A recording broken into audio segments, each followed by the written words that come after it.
안녕하세요. 정재엽입니다. 저희 그 영상을 시험 끝난 날 바로 찍어서 보내드렸어요. 혹시 그거는 확인하셨을까요? 저희 뭐 문항 해설도 하고 컷이 어느 정도 잡힐 것 같다 뭐 이런 거 말씀 좀 드렸는데요. 네, 오늘은 그 이어서 조금 더 커다란 이야기들을 해볼 것 같아요. 그리고 지금 사실 표본이 정확하진 않은데 오늘 하루 종일 이제 학부모님들 상담하고 했는데 다들 100점 몇 명이냐 이걸 엄청 궁금해 하시더라고요. 근데 지금 조사를 해본 바로는 3명에서 5명 사이 이 정도로 생각이 돼요. 근데 아이들이 얘기하는 건 3명이라고 얘기를 하던데 사실 난도가 그렇게 까다롭진 않았어서 저는 한 5명까지는 있을 수 있겠다 이렇게 생각을 하고 있고요. 근데 이런 것들은 현재 상황에서의 그냥 그런 거니까 참고해서 들어주시고요. 중간고사 브리핑을 좀 해보면은 일단 수업은 37회 진행이 됐어요. 1월부터 몸풀반 포함해서고요. 그다음에 뭐 과제는 총 3,500개 정도를 풀게 되었고 이 중에 더 잘하는 친구들은 개인별로 과제를 좀 부여를 받아서 더 처리를 했습니다. 그래서 좀 특이사항으로는 이번에 절대 등급이 부교재가 선정이 딱 발표가 나기 전에 저희 1월 달에 좀 우수한 학생들은 절대 등급을 이미 풀려놨어요. 그래서 굉장히 좀 좋게 잘 맞물려 갔던 것 같고요. 테스트지는 총 55세트를 소화를 했습니다. 여기서 말하는 이 세트지는 중동 사이즈에 정확하게 맞춘 20문항짜리 세트지고요. 1월 달부터 진행했기 때문에 이 정도가 가능했던 것 같고 기말고사는 역시 한 20세트에서 30세트 정도까지는 소화를 시키게 됩니다. 그래서 첫 시험에서는 굉장히 제가 힘을 주고 아이들을 푸시를 많이 하는데 그 이유가 뭐냐면은 이 중동에 와서 뭐 중학교 때 잘하던 친구들 많잖아요. 근데 중학교 때 잘하다가도 고등학교 와가지고 특히 이제 중동고에 와가지고 미끄러지는 경우 굉장히 많아요. 나는 수학을 꽤 잘하는 줄 알았는데 생각보다 수학 잘하는 친구들이 많구나. 근데 그런 것들이 진짜 실력 때문에도 그럴 수도 있겠지만은 아무래도 그 시험의 스타일이나 아니면 그냥 양식만 해도 몇 개의 구성인지 선택형이 몇 개인지 뭐 이런 것만 하더라도 그런 거에 익숙하지 않은 친구들은 아무래도 조금 더 불리할 수밖에 없거든요. 그래서 좀 반복 숙달을 많이 시킨 편이고요. 그리고 뭐 말씀드리면은 당연히 뭐 최고점 100점 예상자들이 나왔고 그 서술형 채점을 맞춰야 알겠지만요. 항상 최고점은 배출을 하고 있습니다. 기말고사 대비 방향을 좀 말씀을 드리면 이거는 저희 저번에 영상에 제가 말미에 소개를 드렸던 내용인데 너무 중요하니까 한 번 더 말씀을 드리면 경우의 수 파트고요. 경우의 수 파트가 재작년에 보면은 1학년 마지막 시험 범위입니다. 근데 그 1학년 마지막 시험 범위에서 아주 적게 나올 때는 6개, 많이 나올 때는 12개까지 나왔거든요. 총 20문항 중에.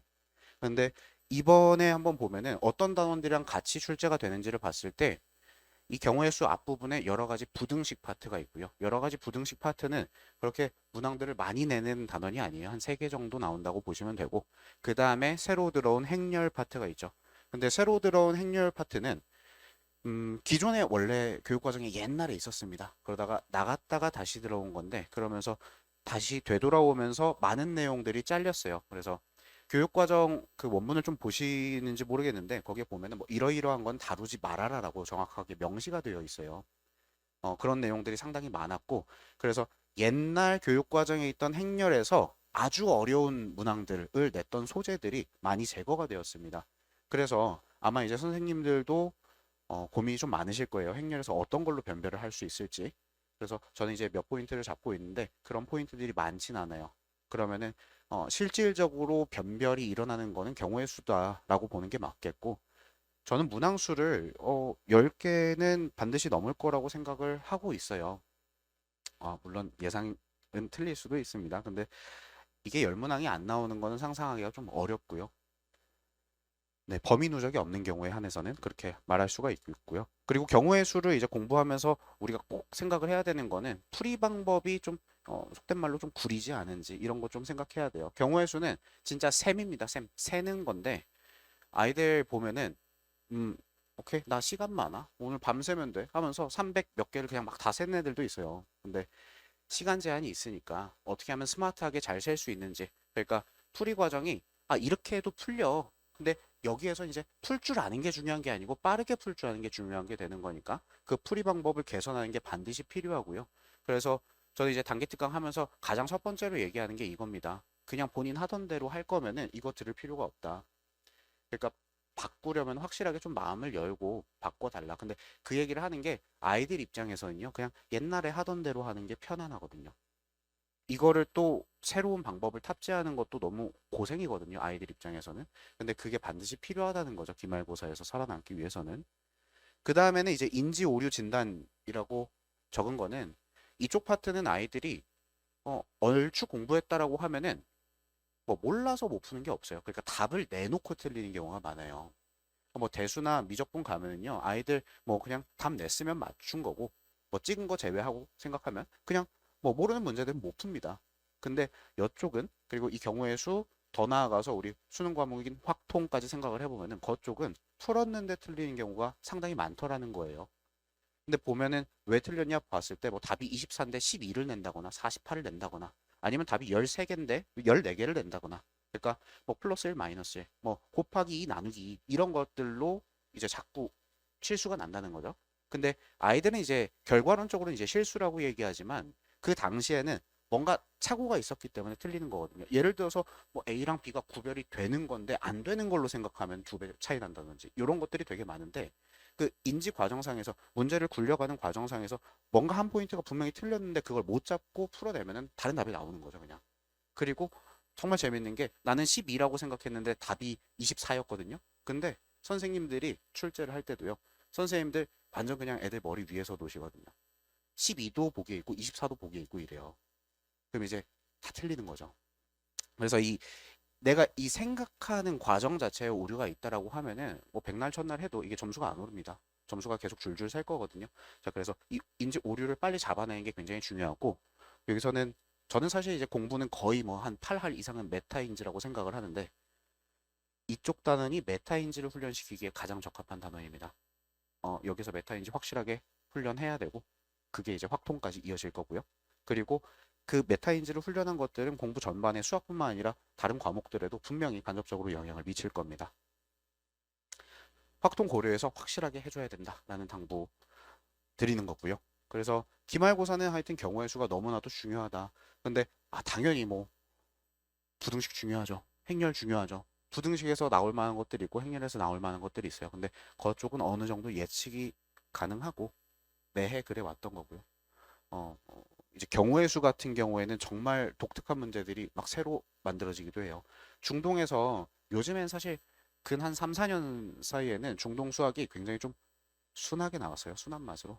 근데 뭐 17년, 16년 막 이쪽으로 거슬러 올라가면은 전교 1등도 못 맞추는 문제들을 선생님들이 막 찍어냈거든요. 그러니까 그 선생님들 다 계세요. 중동 선생님들은 정말 새로운 문제들 만드는 거 귀신이에요. 정말 저도 문제를 만들고 한 사람이지만 정말 존경스럽다 할 정도로 굉장히 잘 만들어내시는데, 경우의 수에서도 그런 것들 이제 간간히 나옵니다. 훈련을 빡세게 해야 될 것 같아요. 네, 그래서 이제 단기 특강 경우의 수로 저희는 다시 커리큘럼이 진행이 됩니다. 5월 9일, 10일 이렇게 되고요.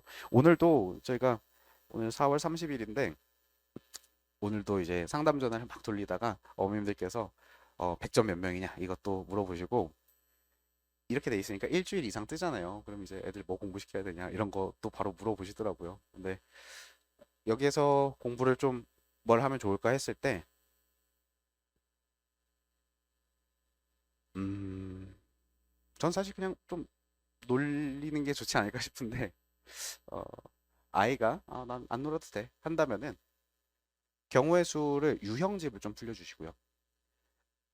이건 당부드리고 싶은 게 여기에서 너무 어려운 거 풀리지 마시고, 왜냐하면은 이 단기 특강에서의 핵심은 뭐냐면은 기존의 구린 방법들을 버리고 새로 가장 세련된 효율된 방법으로 갈아 끼워야 되거든요.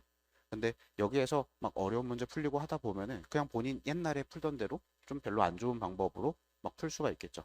별로 바람직하진 않은 것 같아요. 그래서 좀 공부를 시키겠다 하면은 경우의 수 파트를 뭐 예를 들어서 센을 풀린다 하면 센 B까지만, C는 건들지 말게. 그래서 뭐 B 이런 것들은 사실 정해져 있는 방법이 있어요. 그것 복습하는 거 정도 좀 이제 하시면 좋겠고, 그리고 부등식이랑 행렬도 당연히 1, 2월 달에 공부했겠죠. 그쪽 파트를 본인이 공부했던 그 학원 교재, 그 수업들을 가지고 복습하는 게 좋습니다. 재원생 학부모님들께서는 다른 거 안 시키시고 그냥 1월, 2월에 했던 거 다시 그 돌려보시면 되고 영상 같은 거는 필요하시면 요청하시면 드릴 수가 있으니까 그래서 복습 위주로 좀 공부를 하시면은 일주일은 금방 가거든요. 네. 그렇게 해서 좀 시간을 보내셨으면 좋겠고 이때부터 이제 본격적으로 시작이 됩니다. 그리고 이 단기 특강은요. 저희가 재원생들이랑 이제 입반 예정자들은 다 들어줘야 됩니다. 이때 다뤘던 내용들은 정규반에서 다시 다루질 않아요. 그래서 이제 좀 늦게 시작하는 느낌이 있는 게 단기 특강임에도 재원생 친구들한테는 그냥 이게 재개 강의라고 얘기를 해뒀어요. 네. 여기서부터 시작하시면 되고 아까 말씀드린 포인트들 잘 녹여가지고 갈 거고 여기서 좀 독특한 거는 제가 이제 이 수업 때는 아이들의 참여를 굉장히 유도를 많이 합니다. 그래서 어떤 식으로 하냐면 문제를 푼 다음에 뭐 같은 문제를 풀려요. 한 5분 시간을 주고 그 다음에 그 답을 다 부르게 합니다. 뭐 그러면은 애들이 480 하면 480 적고 576 적고 240 적고 이렇게 다 적은 다음에 얘네들에서 이제 맞은 게 뭐고 틀린 게 뭔지 그리고 이 되게 좋은 학습법인데 이걸 잘 안 하더라고요. 되게 좋은 학습법이 뭐냐면은 틀린 풀이를 소개를 한 다음에 여기서 왜 틀렸는지 찾아봐. 요 훈련이 굉장히 좋아요. 그러니까 아이들 다 같이 할 때 이제 사람 많을 때 혼자 할 때 말고 다 같이 할 때만 할 수 있는 그런 종류의 훈련인데 아이들이 이제 과정을 읽고 저는 저렇게 풀진 않는데요. 이거랑 별개로 이 과정이 왜 틀렸는지를 한번 살펴보자는 거죠. 그 과정에서 인지 과정에서 어떤 오류가 있을 수 있는지 뿐만 아니라 다른 좀 풀이 방법도 알 수가 있겠고 그렇겠죠. 그리고 여기에서 이제 본인 답이 틀렸던 친구들은 좀 각인이 되죠. 내가 이런 실수가 있었구나 하면서 각인을 하는 그런 효과도 있겠습니다. 학생 참여 수업을 통해서 이런 과정들을 통해서 다양한 인지 오류들을 발견을 하고 그것들을 해결하는 수업을 이틀 동안 진행을 할 겁니다. 네. 그 다음에는 이제 이어서요. 사실 1학년 수학은 단편적이고 2학년 수학이 좀 많이 고민이 되실 것 같아요. 이거에 대한 우려도 상당히 많으셨어요. 교육과정상에서. 그래서 저도 이거를 한 번 더 살펴보고 공부를 좀 하고 왔는데 일단은 5등급제로 바뀌면서 융합 과정이 아니면 융합 과목이 아니면은 모두 이제 상대평가로 진행을 하게 되는 것 같아요. 근데 이제 2학년 1학기, 2학기에 선택 과목으로 인공지능 수학이랑 기하가 들어가 있는데요. 아마도 인공지능 수학은 그 입학하실 때 생각해 보시면은 막 홈페이지에서부터 막 이제 그 영상에서부터 막 때리고 시작을 했잖아요. 아마도 이거는 다수가 선택하는 과목이 되지 않을까 싶고, 그리고 이게 다수가 선택하는 과목이 되는 순간, 이거는 약간 여기서 벗어나질 못하게 돼요. 왜냐면 1등급 수가 차이가 나기 시작하니까. 이거 선택 과목이거든요. 여러 개 이렇게 리스트 있고 2 중 4개 고르세요. 뭐 이렇게 가는 거인 건데, 다수가 듣는 과목을 보통 선택을 하죠. 네. 그래서 이 녀석들이 이제 다수가 될 것 같은데 기하는 기존 교육과정 1호 교육과정에 있던 것과 크게 다를 바가 없습니다. 그래서 이 녀석은 준비하는 과정이 그렇게 불명확하지 않아요. 명확합니다. 그러니까 쉽다 어렵다가 아니고요. 명확해요. 뭐를 공부해야 하는지가. 근데 과목 자체는 조금 어려워요. 이 인공지능 수학 같은 경우에는 제가 그 교육과정에 아실지 모르겠습니다. NC, IC 이렇게 검색해서 들어가시면은 교육과정 원문들을 볼 수 있는 사이트가 있어요. 여기 들어가서 제가 이제 좀 확인을 하고 왔는데 한번 보실까요? 어떤 내용을 다루는 거냐가 굉장히 궁금해지더라고요. 그래서 보면은 이게 크게 5개 대단어로 나눠지는데 사실 뭐 활용한 사례를 소개하고 이런 거 볼 필요 없습니다. 공정성을 추구할 수 있게 한다. 굉장히 중요한 얘기지만 지금 중요한 건 소재가 뭐냐니까. 소재만 보면요. 진리표 사용하고 뭐 순서도 빅데이터 이렇게 갑니다. 그러니까 이거는 논리, 수리 논리와 데이터 처리에 대한 내용들이 될 거고 그 다음엔 뭐 집합, 벡터, 그 다음에 유사도 이러한 키워드들이 나오죠. 그래서 집합, 벡터 등을 가볍게 다룰 겁니다. 왜냐하면 벡터를 제대로 배우는 거는 저희 기하에서 다루게 될 거예요. 그래서 여기서 상대적으로 좀 가볍게 가는 상황이 있지 않을까. 뭐 그래프 이론 같은 거랑 연결이 될 수도 있겠죠.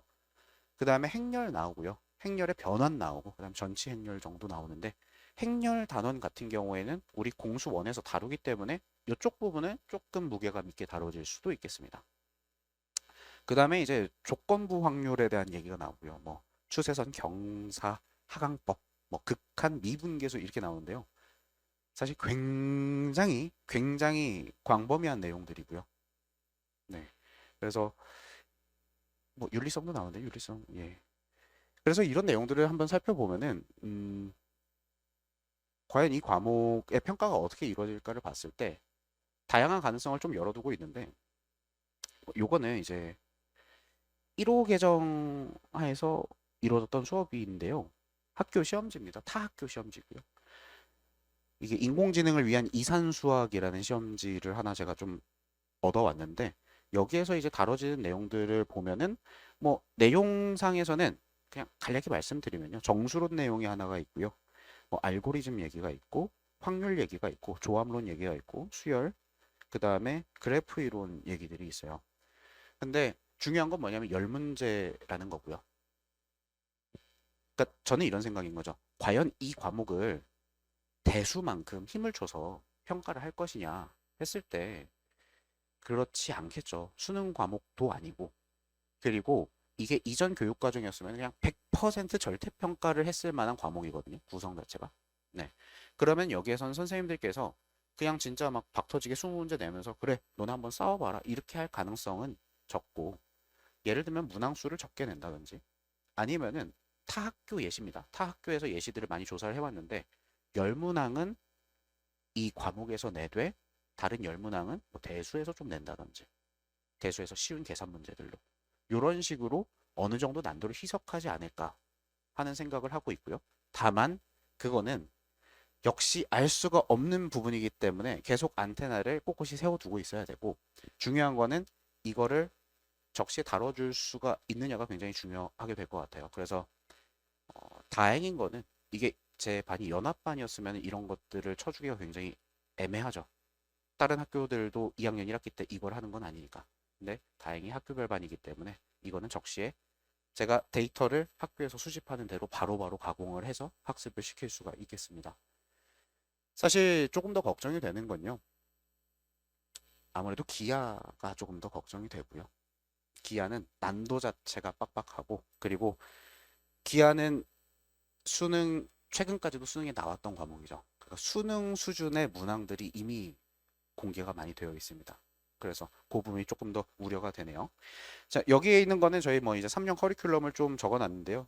오늘 간단히 이제 인쇄물에 오른쪽 페이지에 있습니다. 여기 보시면요.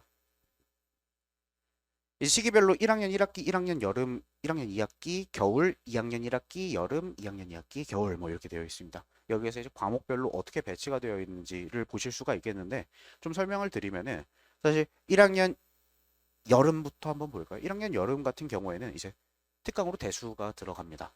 근데 저는 지금은 그러니까 위키수까지는 정규 2시간, 주에 2시간을 가져가면서 특강을 주에 3시간을 가져갔어요.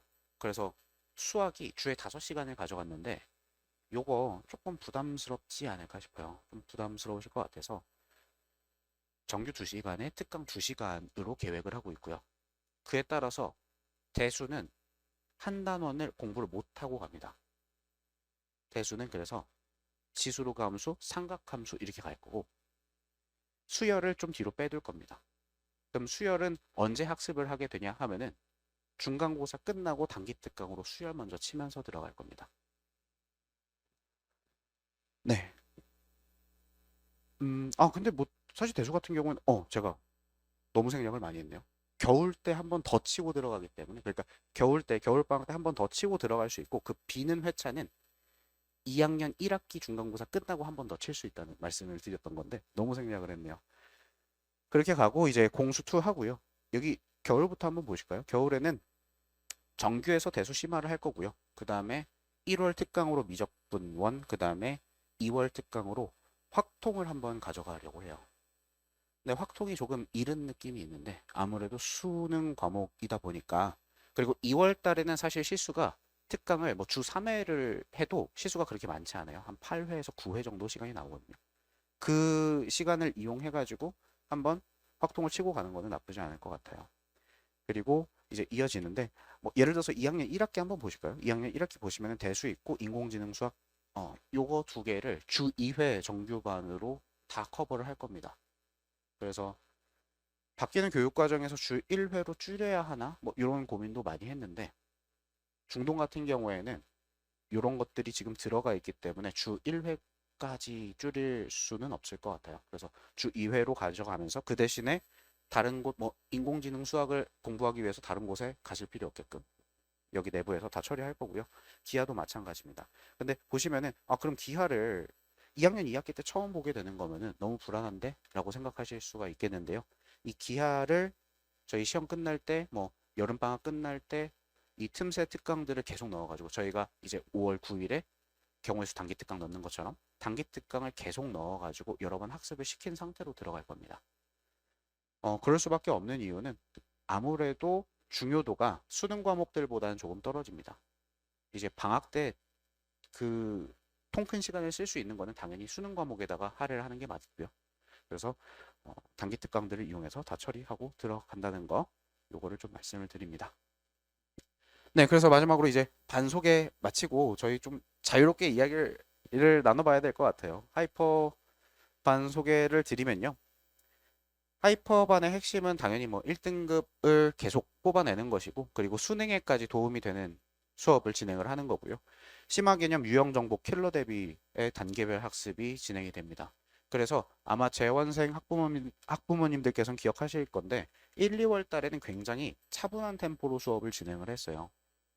왜냐하면은 뭐 그때도 이미 아이들 뭐 입반 테스트 통해서 막 18개, 19개, 20개 맞추고 들어온 친구들임에도 불구하고 완전 기본적인 막 인수분해부터 다 다시 시켰거든요. 근데 그런 과정들이 항상 필요한 것 같아요. 그 아주 밑바닥부터 개념부터 그리고 아주 기본적인 연산부터 그거를 무시하는 친구들 치고 수학에서 롱런하는 친구들이 없더라고요. 항상 거기서부터 차분하게 단계별로 학습을 시킬 거고요. 그래서 이제 제가 약속드릴 수 있는 거는 어떤 공부를 시킬 때 이거는 다 아니까 넘어갈게. 이거는 다 선행해서 알고 있지? 라든지 뭐 이런 것들은 하지 않습니다.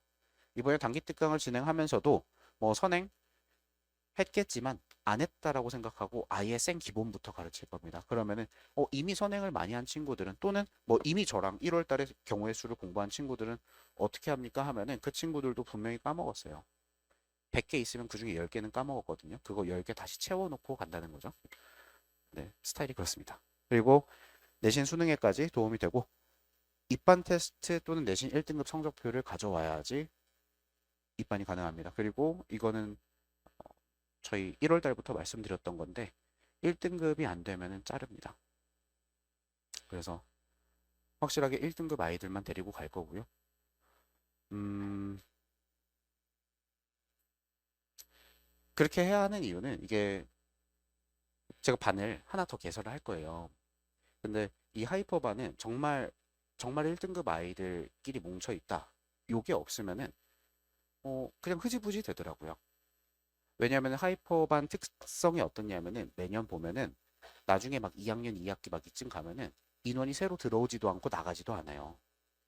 왜냐하면 그 정도 성적이 나오는 친구들은 한정적이니까 제가 연합반이 아니니까. 근데 그러다 보면 이제 막 다 매너리즘에 빠지기도 하고 그렇게 되거든요. 약간 긴장감 없어지고. 그래서 좀 타이트하게 관리를 하면서 긴장을 계속 줄 수 있는 요소들을 생각하고 있는 거고요. 네. 그리고 그 중에 하나로 이제 스카이반을 하나 더 개설하는 것도 사실 하이퍼반 친구들한테도 도움이 될 일입니다. 이게 여기서부터 보시면은 두 반을 함께 운영한 기수의 입시 결과가 항상 좋은데요. 제가 어느 학년은 한 반만 운영을 하고 어느 학년은 두 반을 운영을 합니다. 네, 이게 그 제 물리적인 시간 때문에 이렇게 되는 건데 그래서 이 두 반을 함께 운영하는 기수에서는 어떻게 가냐면요. 요일 하루는 좀 겹쳐요. 저희가 보면은 하이퍼가 화목 6시, 10시인데 이제 스카이반입니다. 새로 여는 반은 화요일 저녁 시간 동일하게 가져가면서 토요일 가져갑니다. 그러니까 한 타임은 겹치고 한 타임은 따로 가는 거죠. 그럼 한 타임 겹칠 때에는 당연히 공통으로 할 줄 알아야 되는 내용들 수업을 한다거나 아니면은 테스트를 봅니다. 그리고 이제 그러면은 목요일에 하이퍼만 할 때는 어떻게 하냐? 그때는 심화를 하고요. 그럼 토요일에 스카이반만 할 때는 뭘 하냐 하면은 빈출 유형들에 대해서 반복 숙달을 시키는 작업을 합니다. 그 각 반별로 필요한 것들을 하루 하고 공통으로 해야 하는 것들을 같이 하고 이렇게 가는 거죠. 근데 이렇게 됐을 때 상호 서로 좋은 점은 뭐냐면은 일단 스카이반 친구들은 굉장히 그냥 앞에 내 목표가 보이죠. 그리고 이제 도망갈 데도 없어요. 나도 똑같은 걸 배우고 똑같은 교재를 받고 똑같은 시험지를 봤는데 똑같은 선생님한테 배웠는데 할 수 있다는 자신감도 있을 거고 이 친구 나 이번에 시험 좀 잘 봤는데 하이퍼 평균만큼 나왔네 하면은 또 거기서 자극을 받는 거죠. 그럼 기존의 하이퍼 친구들은 어떻냐 하면은 사실 하이퍼 친구들 중에서도 그 성적이 엄청 바뀌는데 맨 위에 맨날 한 두세 명 있는 친구들 말고 밑에는 막 바뀌거든요. 등수가. 그 친구들은 이제 비상이에요. 왜냐하면은 밑에 반이 하나가 더 생기면서 여기에서 스카이에서 제일 잘하는 애들은 하이퍼 평균을 넘거든요, 보통. 그러면은 이제 한 절반 정도 친구들은 나 이번 테스트 안 본 친구들한테도 밀리기 시작하는구나. 그러면서 이제 더 열심히 하게 되는 거죠. 네. 그래서 서로 좀 긴장을 줄 수 있고 좀 선의의 경쟁을 할 수 있는 그리고 이제 원래 뭐 작년까지는 MD반이라고 불렀습니다. 이 MD반에서 스카이반으로 이름을 바꾼 건데 그 9등급 현재에서 6등급 하던 친구들 중에 그러니까 6등급에서 1등급 가는 사례가 매년 한 명씩 있거든요.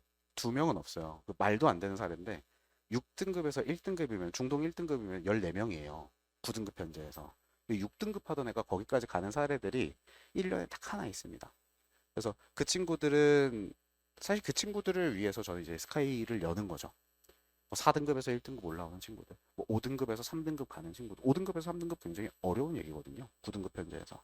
근데 이 스카이반을 통해서 하고 싶은 것들은 본인의 의지는 출중하고 하려는 정신무장 되어 있고 사춘기 다 끝났고 그래서 이제 좀 뛰기만 하면 되는데 방향을 모르는 친구들이 있어요. 그 친구들 이제 방향 제가 잘 설정해주고 직접 키워서 하이퍼반에 올리는 게 목표가 되는 거고 그러면 기존의 하이퍼반 친구들은 그 친구들을 통해서 또 새로운 자극을 얻게 되는 거고 네. 그래서 이 하이퍼반과 다르게 스카이반은 뭐부터 시작을 하냐면요. 공부 습관, 공부량 교정부터 좀 시작을 합니다. 그래서 잔소리를 엄청나게 많이 하고 그리고 오는 날 잘리는 애들이 굉장히 많아요. 그냥 오는 날 한 7시에 그냥 자르고 막 그래요. 그냥 아예 뭐 그냥 태도가 안 돼 있고 막 이러면은 그냥 잘라냅니다. 이 반은 어떻게 보면은 하이퍼반보다 훨씬 더 인원 관리가 타이트하게 들어가거든요.